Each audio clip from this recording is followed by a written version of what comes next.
I'm Jim Brett, President and CEO of the New England Council. Thanks for tuning in to this month's episode of Inside the Corner Office, where we catch up with the leaders of some of our region's most well-respected businesses and organizations to learn more about their career paths and about the institutions they lead. This month, I had the opportunity to talk with a longtime New England Council board member, Lisa Wieland. Lisa is 1 year into her role as the New England President of National Grid, after serving for many years as the CEO of Massport. We had a great conversation about Lisa's own impressive career and about her role leading one of our region's largest electric utilities. We discussed some of the company's investments to improve the region's energy systems, as well as their work to increase efficiency and sustainability. As always, I thank you for tuning in, and I hope you enjoyed this episode. You know, this month marks your 1 year anniversary at National Grid. So I'd love to know some of your highlights of your first year, and more importantly, I'd love to know what your biggest challenges have been also. Sure. Well, first of all, let me just say, Jim, thank you for having me join today and being a part of Inside the Corner Office, and for all that you do at the New England Council. You're right. This next week does mark my 1 year anniversary at National Grid. And I guess if I reflect back on the last 12 months, I would say there are a couple of highlights that stand out. I think first of all is just getting to know the amazing people that work at National Grid. I have passionate, dedicated, talented, and incredibly caring colleagues. So it's been wonderful to get to know everyone, as well as our business partners, our customers and regulators, and developing relationships with all the stakeholders that make up this energy ecosystem. I guess I would say the second highlight from this past year has to do with our electric sector modernization plan. It's just what we call our future grid plan. And that plan outlines the critical investments that we have to make in the local distribution system to meet the Commonwealth's ambitious climate goals. It will provide more than 3,900 full and part-time jobs and more than 500 million of incremental economic activity over the next 5 years. And I imagine we'll talk about more about that plan later in this conversation. And then I think probably the final thing that I would highlight as a real exciting moment from the past year is the launch of our account management customer team. You know, customers are at the center of everything we do. They're the most important thing to us. And so we stood up this group in order to better serve our largest commercial and industrial customers across multiple segments, and frankly, to be a bit more agile in what's a dynamic marketplace. Our account managers are the customer's single point of contact across different internal teams, and they really lead our external customer engagement strategy. They enable strategic partnerships in the region and are really focused on helping our customers develop their decarbonization initiatives. So those are the things that I would say were real highlights. I think you asked me also about challenge from this past year. Mm-hmm. You know, probably the one that comes most to mind happened just within my first few weeks on the job. It was a really tough day, and that was December 6th of last year, when a member of the public drove into one of our work sites and killed our colleague Rod Jackson and Waltham police officer Paul Tracy. We're coming up on that 1 year anniversary now, and just a terrible, terrible incident to have happen at any time. And it was new in my tenure. And so, you know, incredibly grateful for my colleagues here, how they supported one another, how they supported Rod's family and the Tracy family. So, you know, it's been an interesting year for sure. You know, I was speaking to one of your employees, and they told me how much time they have spent with Rod's family throughout that whole year, and staying in touch with them and being of assistance. And it's an extraordinary story to hear that the humanity that has been demonstrated by your employees has been extraordinary. So congratulations on that. But what a tragic beginning for you to experience that. You know, you served Massport for 2 decades now. How did that experience there prepare you for this new role? Yeah, you know, it's interesting because I came to National Grid without any experience working for a utility or no experience working specifically in the energy sector. But when we compare my experience at Massport for, like you said, not quite 2 decades, but close, you know, there are a lot of parallels. Both are mission-driven organizations that people rely on every day. They are capital intensive. We're operating critical infrastructure. You have to be laser focused on safety and security. Customers are at the center and heart of everything we do. And of course, you have to balance a myriad of stakeholder perspective as you work to advance your business objectives.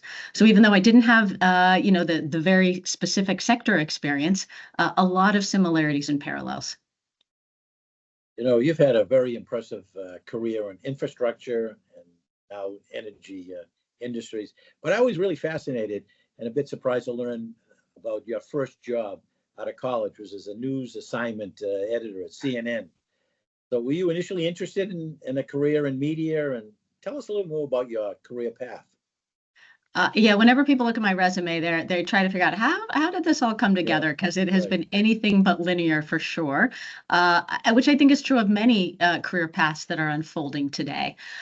So when I was young, I wanted to be a broadcast journalist. I watched World News Tonight with my dad every evening and thought, wow, it's so important that people have the information that they need to really make a difference in the world. So I started out after graduating from UCLA with a job at CNN as a news desk assignment editor. And, I had done some internships in college with CNN. And, when you're young, all you see is the people on TV. But through those internships, I learned that, wow, there's this whole world that exists in the news business. And so I quickly thought that, my skill sets and my interests were really in the newsroom around an assignment desk. So I spent a number of years working in the Los Angeles bureau. I spent some time in Atlanta. And then, I want to say it was probably about 5 years in or so, Time Warner bought Turner Broadcasting Systems. And I remember distinctly the CFO of Time Warner coming out and talking to us in the newsroom and saying, we are in the news business, and those terms are not distinguishable. And so as a young person, I realized, I had an appreciation for the editorial side of what we did, but I didn't really understand anything about the business side. And that's why I decided to go to business school. That's what brought me here to Boston. And I thought I would go back to the news business with that newfound experience. But along the way in business school, I discovered that there was this thing called consulting. And that's what led me to a stint at Bain. Bain was a great place to work, a tremendous firm. I had an opportunity to work with healthcare clients, medical device clients, consumer products clients, and learned a ton there. But then, I started to have a family. And for those of you who are familiar with the consulting business, sometimes the work-life balance is not exactly there. And so I was about to get promoted. And I thought, you know what, I think I want to try something different. So I decided to take a break. So I left Bain when I had my second child. I was going to be a stay-at-home mom. And I did that for about a year when I discovered that actually being a stay-at-home mom is much harder than coming into the office every day or working with clients. And it was around that time that I got a call from a former Bain colleague who had gone to work for Craig Coy, who was the then CEO of Massport, and talked to me about an internal consulting role at Massport. Frankly, I didn't have any public sector experience. I didn't even know what Massport was, but I thought it sounded pretty interesting. And he was trying to bring a private sector approach to a public sector entity. So that's how I landed at Massport. Thought I'd be there a couple of years, but then was quite fortunate that a number of interesting opportunities kept coming my way. I spent some time working in human resources, which I would say for anyone who wants to lead an organization, I think is an incredible experience to have. And then when Tom Glynn became CEO, he and the board were thinking about making some significant investments in the port. So I was asked then to go run our maritime division. And then when Tom left, I was asked to throw my hat in the ring to become the CEO. So that's how I ended up becoming the Chief Executive Officer of Massport. Had an incredible experience there, obviously doing a number of different things, including leading through COVID, when the opportunity then came along here at National Grid. So again, not exactly a traditional linear path, not something, when you're 16, you think I'm going to do this, and this. But I've been quite fortunate. The industry that you're in now, energy, has always been traditionally very male dominated, to say the least, particularly in leadership roles. And obviously, those advances have sort of changed in the last several years with your leadership. What do you think can be done to promote more diversity in this industry? Yeah, well, it's a great question. And of course, it starts at the top. Mhm. And there are women in leadership positions in almost every division of National Grid. And it starts with our board chair, Paula Reynolds. And then about 50% of our group executive committee, including me, are female. And then here on my own leadership team in New England, from our chief operating officer of electric, our vice president of regulatory, to our leaders in legal and human resources and corporate affairs. We have women at every level of leadership, and I'm quite proud of that. Jim, though, I think diversity does go beyond gender and race. Diversity of thought and experience, a variety of backgrounds and geography will all be critical for the creativity and frankly, the collaboration that's needed to bring about this energy transformation. And, I think when I think about how we bring people into this sector, which we're going to need to do, I think the advice that I would offer is not just for women alone. You have to say yes to unexpected opportunities because you never know where they're going to lead. And right now, being at the heart of the energy transition is a really exciting place to be. We're going through a once in a generational change. And it is challenging and it requires some new thinking. At National Grid, we're engaging all types of voices as we move forward with this energy transformation.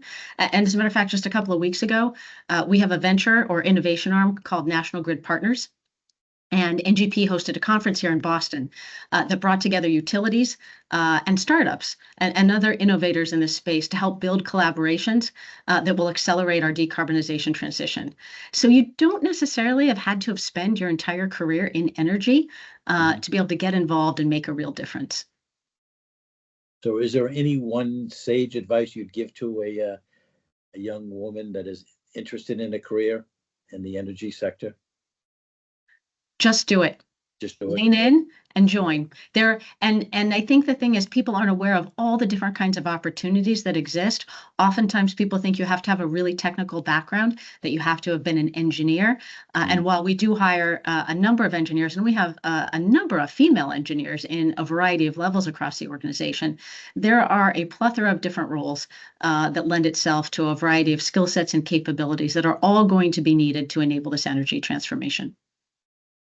Well, let's shift gears and talk more about that incredible business that you are now leading. I'm sure many tuning in today and are very familiar with National Grid, given that it's one of the region's largest electric utilities.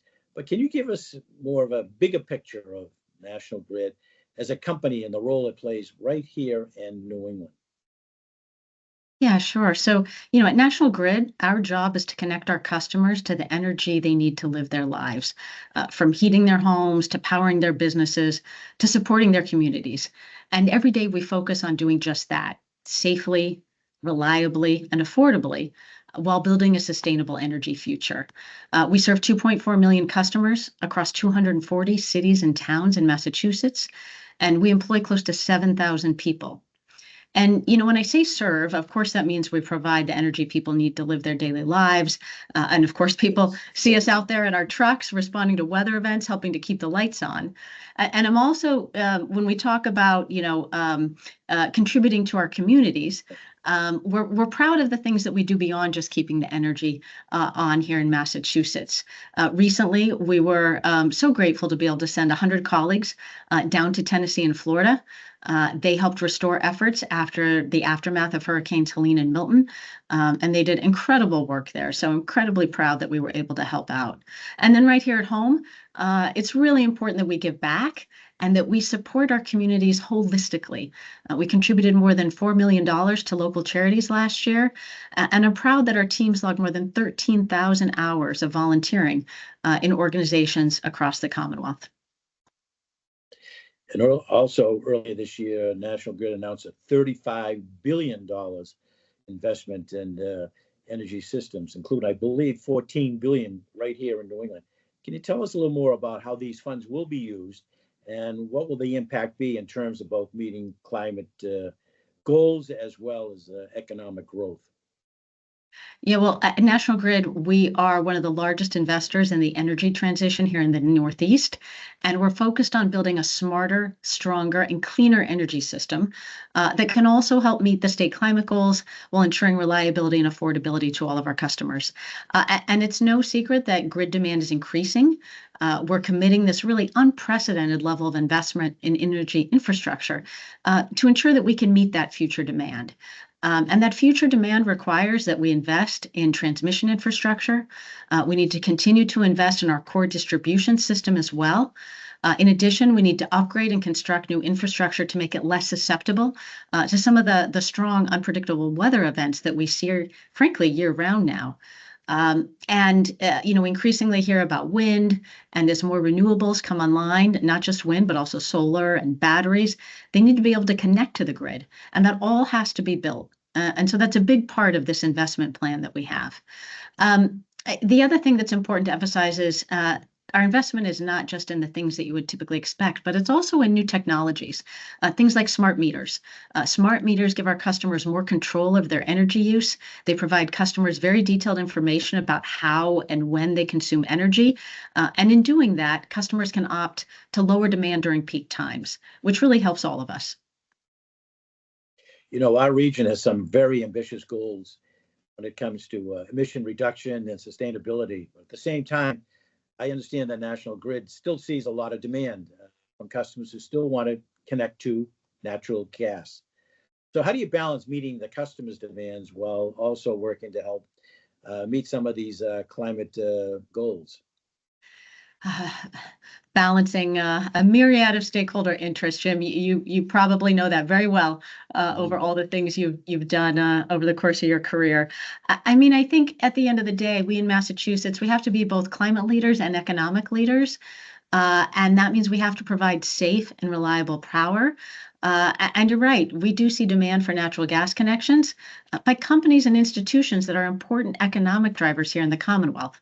So we have to be really thoughtful when we think about balancing our shared housing, economic, and climate goals. And so, we find ourselves often sitting down with our customers to understand what they're trying to do to accomplish their goals and, how we can help them on their decarbonization journeys.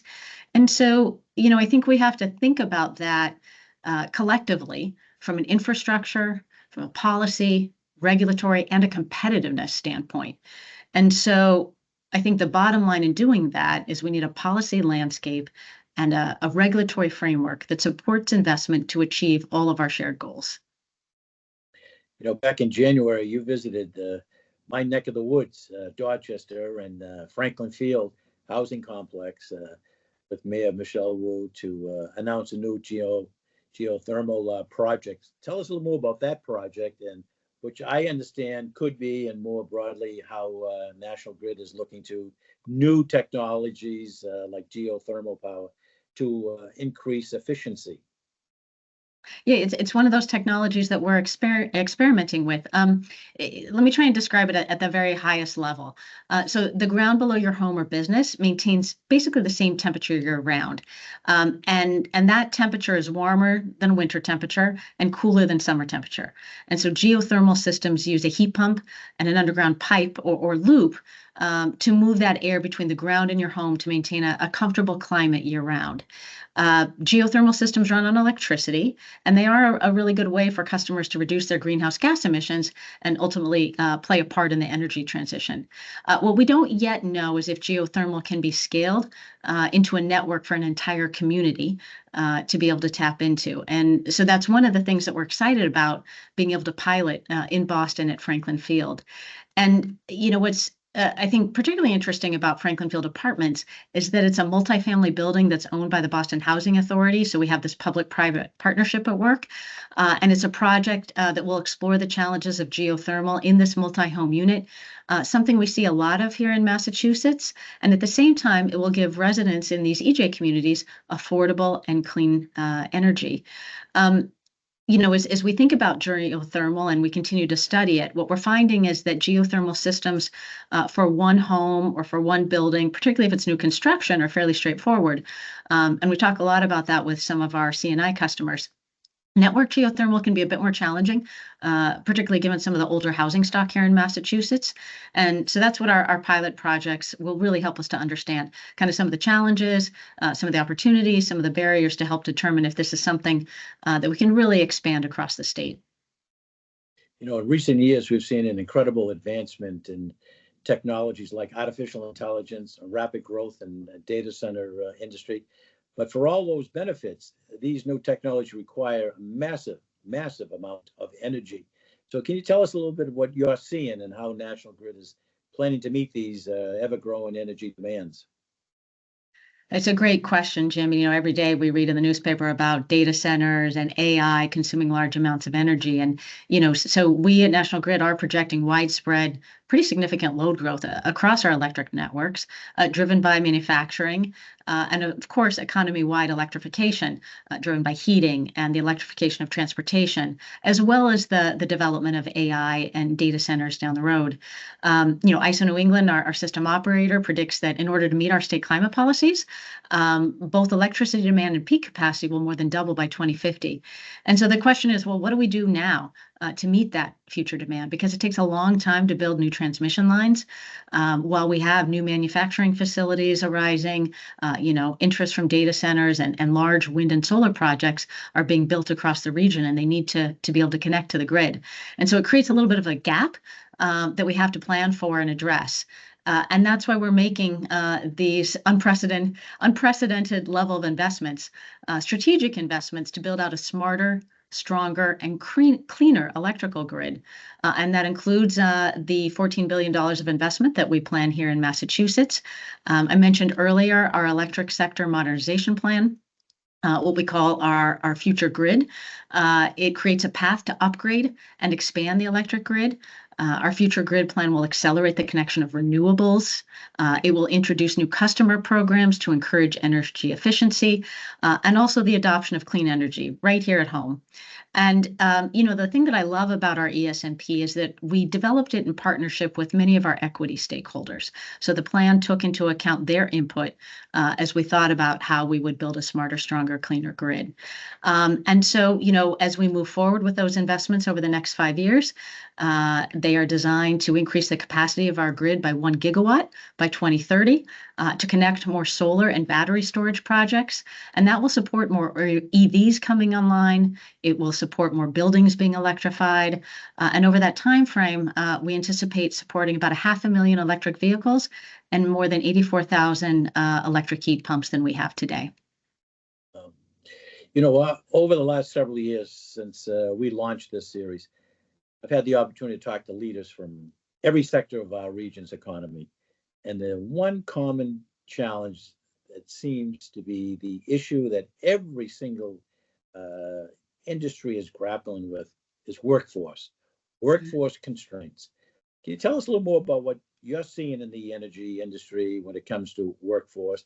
And more importantly, what steps is National Grid taking to ensure that you have that workforce that you need to continue to serve your customers? Well, you're absolutely right. This is top of mind for every leader that I engage with as well. And one of our top strategic priorities is building tomorrow's workforce today. We launched our strategic workforce development program in March of 2023 with educational partners in Boston and Worcester, knowing that we couldn't do this alone. And our program envisions a talent pipeline as diverse as the communities we serve. And since that launch last year, over 80 people have received job offers in the industry, and we've hired about 50 people here at National Grid in our customer functions and in both our electric and gas businesses. And actually, we recently had a chance to celebrate some of our graduates with the Massachusetts Secretary of Labor, Lauren Jones, as she launched the Commonwealth's Mass Talent Initiative. And she did it right here from our headquarters in Waltham. So we were really excited about that. And when we look at our clean energy academies, it is a wide range of programs that's designed to serve a wide range of people and to really expand the people that are coming into the energy workforce. So we start by introducing middle school students through STEM education and hands-on activities. We educate high school students about career opportunities, provide professional development opportunities, and mentor college students, including relationships we have with students from Northeastern, Franklin Cummings Tech, as well as UMass Boston. And then we also have programs designed to support work-ready adults so that they can enter roles within National Grid's unionized labor force. And the people who participate in these programs receive professional development, they receive upskilling, and ultimately it leads to economic stability that frankly we know is essential to helping meet the state's clean energy goals. And we know that there is a lot more work to do here. And of course, as I said at the start, we can't do it alone, but I think we're off to a strong start. Right. We always like to wrap up these conversations talking a little bit about federal policy and how it impacts businesses in our New England region. And just over 2 years ago, President Biden signed into law that Inflation Reduction Act, which made historic investments in clean energy and climate action. Can you share with us the impact that this landmark legislation is having, whether it's here at National Grid or just the region's energy sector more broadly? Yeah, I mean, these programs are incredibly important to drive investment and to enable public and private partnerships. And so we've been engaging with our partners here in the Commonwealth to pursue various aspects of those program benefits. We're very excited to be a part of the Power Up grant that was awarded to the Commonwealth to build out some energy infrastructure down at Brayton Point, and we continue to work with NESCO and the states on that grant. So these are important investment opportunities, and we're excited to partner with the state to try to advance them. Are you concerned at all about the shift in power in DC, how it may affect the future of the Inflation Reduction Act? This week I've been asked many times about what the election results mean for us. Mm-hmm. And, I think I would say the following. At National Grid, we've worked constructively with administrations on both sides of the aisle for many, many years, and we will continue to do so. I think we look forward to rolling up our sleeves and working with all of our partners at the federal, the state, and local levels. And I am grateful, Jim, to be a part of the New England Council and for your leadership at all times of the year, but especially during periods of political transition, because you do a tremendous job of helping companies navigate these transitions in leadership. At the end of the day, though, at National Grid, our focus remains the same on strengthening our networks to deliver reliable, affordable, and clean energy to all of our customers and the communities we serve. That's sort of my next question. We know that Washington obviously is going to look a lot different in January, and the Republicans are in control of the White House and Congress. Are there 1, 2, 3 items that would be on your wish list for the new president and the new Congress to enact or support? Well, I think one of the things that we're taking stake in now is thinking about what those priorities might be. And so we've been talking about that a lot internally and trying to think about where there are opportunities. What are the things that we want to focus on with the new administration? And so we're actively engaging in that work right now to lay out those priorities. And I'm confident we'll be working with you in the New England Council to advance them. Well, again, I want to thank you for joining me today. It was great to take a deeper dive on National Grid and to share with our audience all the extraordinary work that you are doing for our region, and congratulate you on your leadership and your anniversary that's coming up. That National Grid's in very, very good hands. But this has been really, truly informative and also educational for so many of our listeners here today. So thank you again. To those of you tuning in, I hope you found the conversation as informative and interesting as I have. Be sure to tune in next month when our guest will be Dr. Steve DeSalvo, the president of Endicott College and the chair of the Association of Independent Colleges and Universities of Massachusetts. Thank you.